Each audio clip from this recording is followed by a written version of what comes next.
बिस्मिल्लाहिर्रहमानिर्रहीम। अस्सलाम वालेकुम। हम असिस्टेंट मैनेजर फ़िज़िक्स नेस्कॉम की टेस्ट प्रिपरेशन के लिए लेक्चर सीरीज़ बना रहे हैं और उसमें हम जो है वो दो हमारे पास पैरेलल जो सीरीज़ हैं वो चल रही हैं लेक्चर्स की। एक में हम जो है वो एमसीक्यूज़ को डिस्कस करते हैं और साथ में जो दूसरी लेक्चर सीरीज़ है वो हमारी सिलेबस डिस्कशन की है।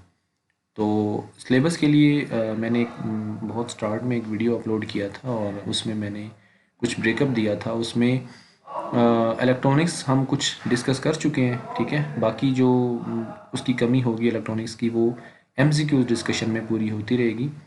तो अभी हमारे पास जो पोर्शन हमने स्टार्ट करना है वो मॉडर्न फिज़िक्स है। तो मॉडर्न फिज़िक्स को मैं सर्वे की बुक से स्टार्ट कर रहा हूँ। इसमें पहला चैप्टर जो है वो आपके पास रिलेटिविटी का है, लेकिन वो कोई ख़ास जो है वो क्या कहते हैं इतना इम्पोर्टेंट उसमें नहीं है। उसमें कुछ फार्मूलाज हैं, टाइम डायलेशन है, लेंथ कॉन्ट्रैक्शन है और उसमें एक इम्पोर्टेंट आता है वेलोसिटी एडिशन। तो उसको हम जो है वो किसी तरह से मैं किसी लेक्चर में अलग से उसके ऊपर एक बना दूंगा। उसको हमने प्रॉब्लम सॉल्विंग के अंदाज में सॉल्व करना है, यानी हम एक प्रॉब्लम सैम्पल प्रॉब्लम लेंगे और उसमें जो है हम उसको सॉल्व कर लेंगे। तो अभी हम जो है वो एटॉमिक फिज़िक्स स्टार्ट कर रहे हैं, मॉडर्न फिज़िक्स सॉरी। और उसमें हम जो है वो हम स्टार्ट करेंगे ब्लैक बॉडी रेडिएशन से। और यहाँ पे हमने ये देखना है कि ब्लैक बॉडी रेडिएशन में जो चीज़ें आपको पता होनी चाहिए वो ये हैं कि जैसे आप देखें ये पावर का फार्मूला है, यानी कि आपके पास अगर एक कोई बॉडी है वो रेडिएशंस इमिट कर रही है तो वो टेम्परेचर के साथ जो है वो पावर जो है उनकी बढ़ती है। ये आप देख सकते हैं। तो ये फार्मूला आपको याद होना चाहिए। इस तरह से मोस्टली क्वेश्चन आ जाता है एमसीक्यूज़ में कि जो है वो आप डिफरेंट टेम्परेचर के ऊपर पावर जो है वो किस तरह से बढ़ेगी, ठीक है। तो ये आपको पता होनी चाहिए। उसके बाद हमारे पास ये फार्मूला है जो कि बताता है कि आपके पास टेम्परेचर और वेवलेंथ की वेरिएशन किस तरह से है, ठीक है। इसको हम वेन डिस्प्लेसमेंट लॉ भी कहते हैं। और ये हमें बताता है कि आपके पास जो है वो अगर आपके पास टेम्परेचर आप बढ़ा रहे हैं तो आपका जो मैक्सिमा है वेवलेंथ का वो शॉर्टर वेवलेंथ की तरफ जो है वो शिफ्ट हो रहा होता है, ठीक है।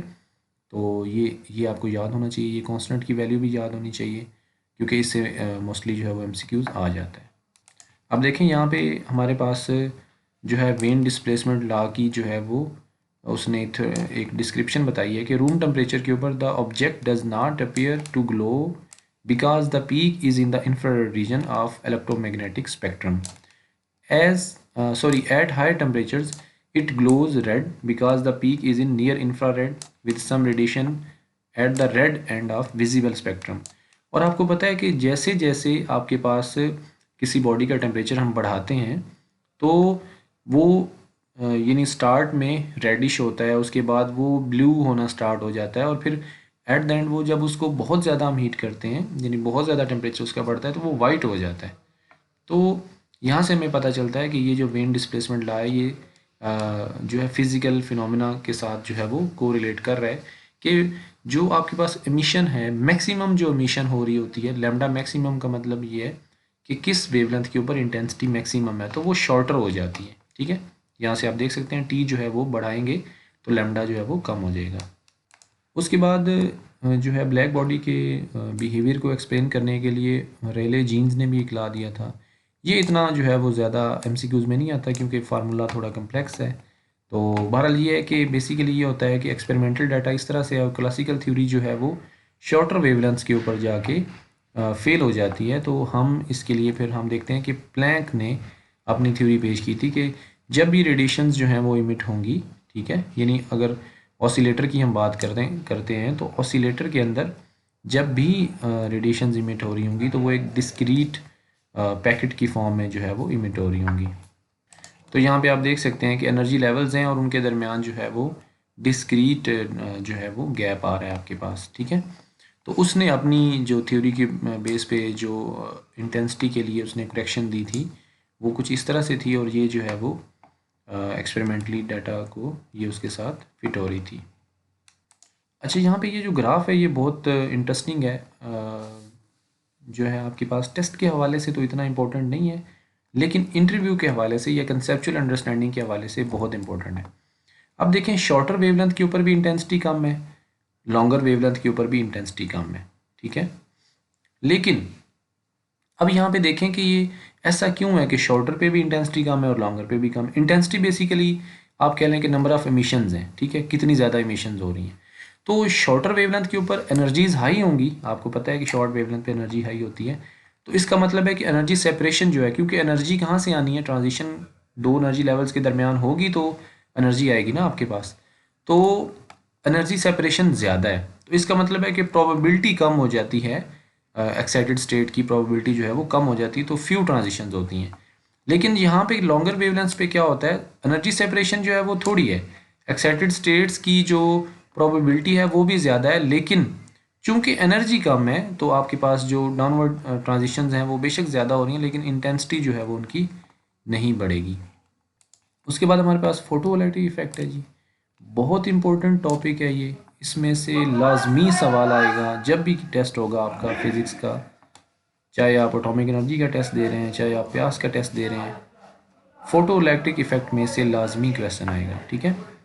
तो फोटो इलेक्ट्रिक इफेक्ट बेसिकली है क्या कि आपके पास अ, एक जो फोटोन है जिन यानी गामा रे है, गामा रे फोटोन जो है वो किसी मटेरियल में से एक इलेक्ट्रॉन को जो है वो नॉकआउट करता है, ठीक है।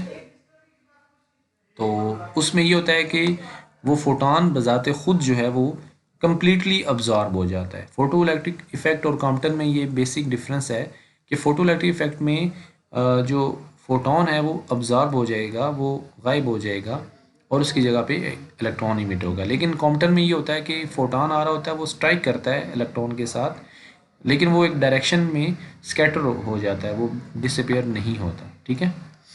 तो इसमें जो है वो जो देखने की चीज़ें हैं कंसेप्चुअली वो ये है कि हमने ये देखना है कि लो इंटेंसिटी पे या हाई इंटेंसिटी पे ऐसा नहीं होता कि आपके पास, इसमें हमने ये देखना है कि जो इमिशन होती है वो इंटेंसिटी डिपेंडेंट नहीं होती। यानी आप ये नहीं कह सकते कि मैं कम एनर्जी वाले फोटोन जो हैं वो, यानी आपको पता है ना कि एक वर्क फंक्शन होता है, ठीक है, जो है वो आप क्या कहते हैं कि आपने इजेक्ट करवाना है किसी मेटल में से इलेक्ट्रॉन को, तो उसके लिए जो थ्रेशोल्ड एनर्जी चाहिए ना आपको, वो तो आपको चाहिए होगी। आप ऐसा नहीं कह सकते कि कम एनर्जी वाले दो फोटोन आप जो है वो फॉल करवा लें तो इलेक्ट्रॉन निकल आएगा, ऐसा नहीं है, ठीक है।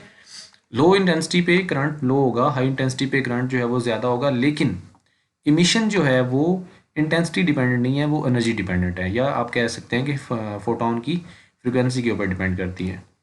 जो आपके पास फोटो इलेक्ट्रिक इफेक्ट का जो मॉडर्न फिजिक्स के अंदर जो आइंस्टाइन ने जो करेक्शन दी थी, जो उसने बताया था वो इस तरह से है, ठीक है। ये आपको याद होना चाहिए, इसके रिलेटेड कोई ना कोई एमसीक्यूज आ जाता है कि जो आपके पास मैक्सिमम काइनेटिक एनर्जी इलेक्ट्रॉन को मिलेगी वो होगी एच एफ, जो आपके पास इनकमिंग फोटोन है उसकी energy minus work function of the metal, ठीक है। वर्क फंक्शन जो है वो कि the minimum energy with which an electron is bound in the metal, जितनी एनर्जी के साथ बाउंड है उस उतनी एनर्जी आप उसको देंगे मिनिमम, तो ही वो मेटल को छोड़ेगा। तो ये आपके पास एक्सप्रेशन जो है वो इस तरह से आ जाता है। ये देखें यहाँ पे उसने बड़ी इंपॉर्टेंट बात लिखी हुई है, dependence of ejection of electrons on light frequency. यहाँ पे वो कहता है if the energy of N incoming photon does not satisfy this requirement, कौन सी रिक्वायरमेंट, वो वही है कि जो इलेक्ट्रॉन जो है वो बाउंड है मेटल के साथ, ठीक है। तो an electron can not be ejected from the surface regardless of light intensity. Intensity बेशक जितनी हो, इंटेंसिटी बेसिकली क्या है, नंबर ऑफ फोटॉन्स कमिंग पर सेकेंड पर यूनिट एरिया आप कह लें, ठीक है।